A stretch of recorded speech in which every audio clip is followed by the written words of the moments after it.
જૂનાગઢ જિલ્લાના માંગરોળમાં મુશળધાર વરસાદ વરસ્યો। માંગરોળ બંદર પાસે માર્કેટમાં પાણી ઘૂસ્યા। ગરનાળામાં કચરો ભરાઈ જતા પાણીનો નિકાલ બંધ થઈ ગયો। માંગરોળમાં 2 કલાકમાં 2 ઇંચથી વધુ વરસાદ ખાબક્યો અને આજે સવારથી અત્યાર સુધીમાં માંગરોળમાં 7.28 ઇંચ વરસાદ વરસી ચૂક્યો છે।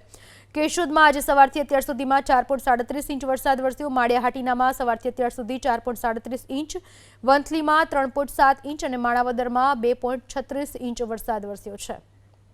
સમગ્ર જૂનાગઢ જિલ્લામાં જોરદાર વરસાદ આજના દિવસમાં જોવા મળી રહ્યો છે।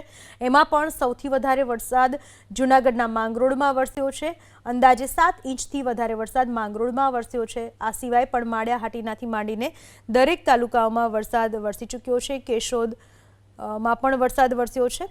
તમામ જગ્યાએ વરસાદ વરસતા જૂનાગઢમાં ખુશી તો જોવા મળી રહી છે, પણ સાથે સાથે હાલાકી પણ પડી રહી છે। શાક માર્કેટમાં પાણી ભરાઈ ચૂક્યા છે।